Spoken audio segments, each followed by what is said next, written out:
갈수록 줄어들고 있는 식량 자원. 그 중에서도 한국인들이 가장 사랑하는 식재료인 수산물이 대한민국 밥상에서 사라질 위기에 처했다고 하는데요.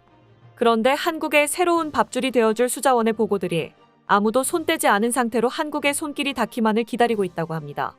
한국인의 식탁을 책임지고 있는 수산물을 안전하게 확보할 수 있는 차세대 식량창고 후보들을 지금부터 자세하게 설명해드리겠습니다. 한국인을 가리켜 흔히 밥심의 민족이라는 표현을 쓰는데요. 처음 만나는 사람에게 식사는 하셨습니까? 라고 묻는 게 당연한 인사로 사용될 만큼 한국인에게 있어 밥이라는 것은 한국인의 정체성과도 밀접한 관련이 있는데요. 그러나 실상 알고 보면 한국인이 밥보다 더 많이 먹는 식품은 따로 있다고 합니다. 바로 수산물이 그 주인공인데요. 식문화가 다양해지며 쌀을 먹는 인구는 점점 줄어들고 있고 심지어 쌀 자체를 소비하지 않는다고 답한 사람들도 늘고 있는 반면 수산물을 먹는 사람들은 오히려 늘고 있어 대한민국은 수산물이 밥상의 주인공이라고 해도 과언이 아닌 상황입니다.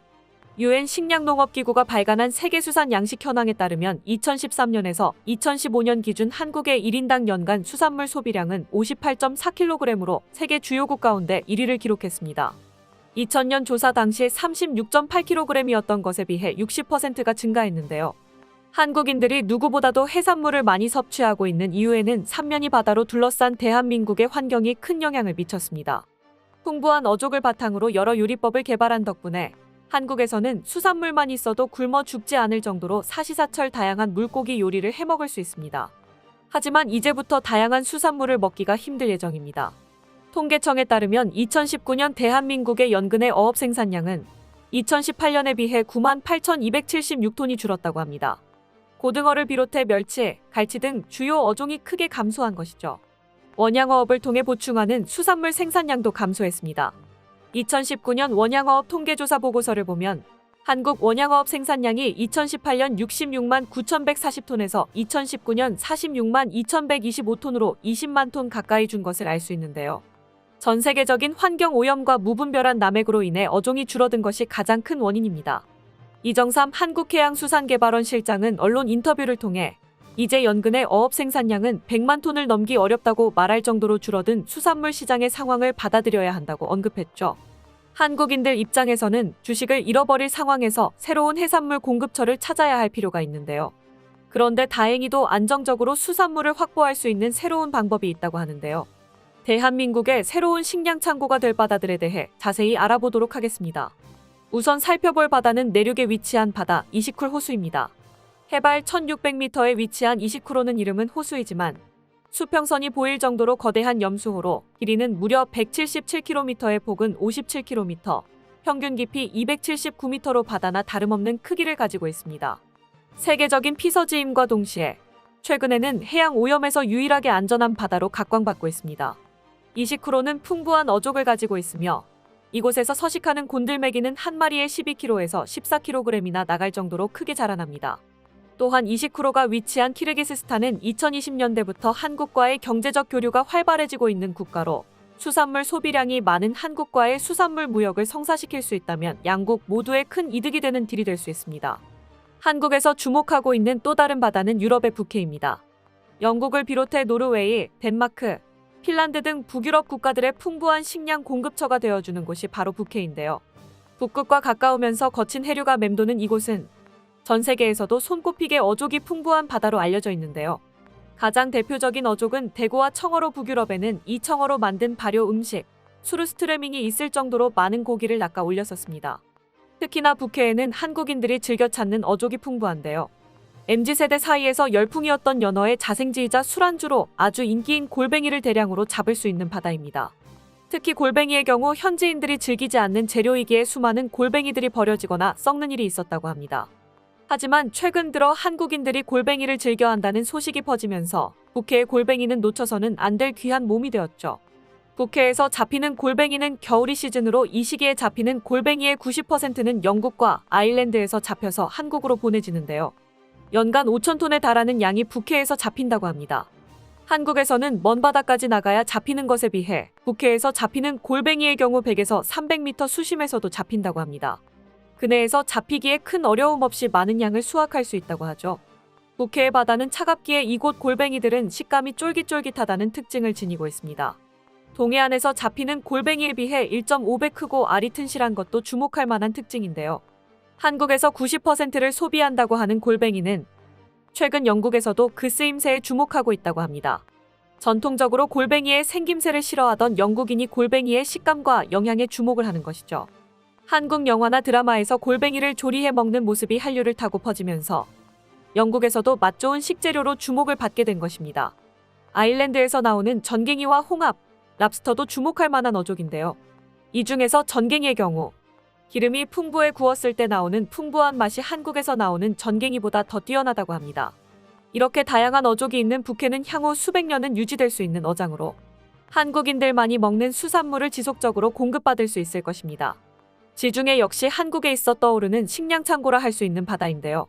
최근 큰 화제를 불러일으켰던 이탈리아 푸른 꽃게 덕분에 지중해가 한국의 새로운 식량 창고로 주목받게 되었습니다.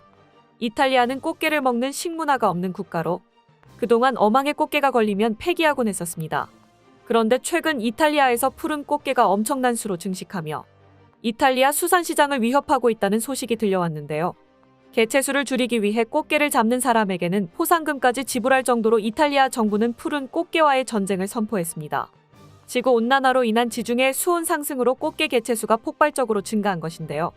그런데 한국은 이탈리아와 상황이 정반대입니다. 한국의 1인당 꽃게 소비량은 연간 2kg으로 1년간 한국에서 대략 8만 톤에 달하는 꽃게를 소비하고 있다는 것인데요. 해외에서는 생태계 파괴의 주범이 한국에서는 없어서는 못 먹을 식재료가 되기도 했습니다. 동남아에서 한국으로 유입된 외래종 톱날꽃게는 생태계 교란종이 될 수 있다 우려받았었지만 몇 년이 지나고 지금은 부산에서 부산청개라는 브랜드명을 둘 정도로 각광받는 식재료가 되었습니다.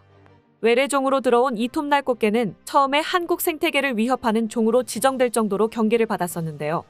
그러나 이게 진가가 알려지면서 씨가 말랐다고 합니다. 톱날꽃게는 속이 꽉 차 있어 식감은 물론이고 영양도 풍부할 뿐더러 게장을 만들기에 너무나도 좋은 재료라 많은 이들이 푸른 꽃게를 바닷가에서 찾아보기 어려울 정도로 쓸어갔다고 하죠. 심지어 수가 줄어드는 것을 우려하여 금어기까지 지정돼 있을 정도로 한국인들이 얼마나 게를 사랑하고 미쳐있는지를 보여주는 예시가 되었습니다. 이런 가운데 이탈리아에서 꽃게가 흘러 넘치고 있다는 소식이 들린 것입니다.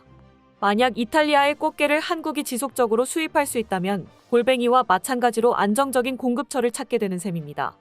현지인들은 물론이고 다른 국가에서도 즐기지 않아 양이 넘쳐나지만 오직 한국인들만 그 가치를 알아 맛있게 먹을 수 있는 재료기에 지중해가 새로운 식량 창고로 떠오른 것이죠. 게다가 문어 역시 지중해의 대표 먹거리라 할 수 있는데요. 두 종류에 해당하는 문어, 오징어의 경우 그 생김새가 징그러워서 지중해 사람들 일부만 문어를 즐길 뿐 일반적으로는 버리거나 기피하는 재료입니다. 반면 한국에서 문어는 고급 식재료로 여겨지고 있습니다.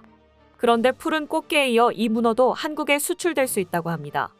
만약 대량으로 문어를 수급할 수 있다면 맛있는 문어를 비싼 돈을 주고 먼 거리에서 구할 필요가 없게 되는 셈인데요.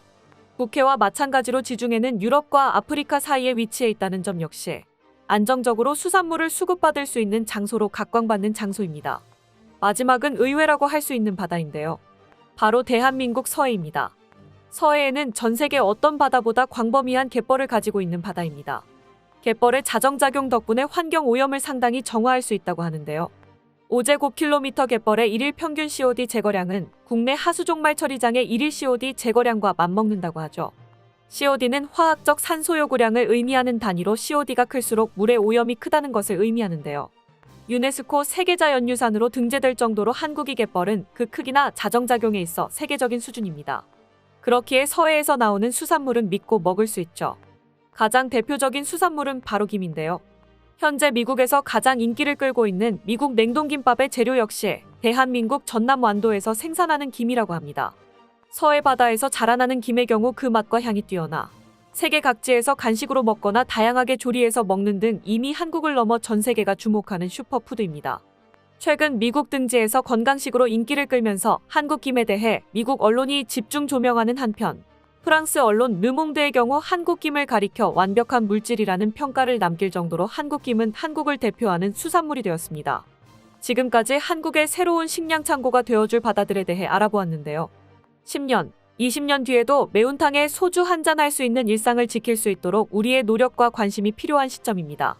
이를 위해선 대한민국의 새로운 식량 공급원이 되어줄 수 있는 새로운 바다와 인접한 국가들과의 연계를 강화해 나가야 할 것입니다. 오늘의 소식은 여기까지이며 더욱 새롭고 유익한 소식으로 찾아뵙도록 하겠습니다. 끝까지 시청해주셔서 감사합니다. 도움이 되셨다면 좋아요를, 다른 이야기도 궁금하시면 구독을 눌러주세요.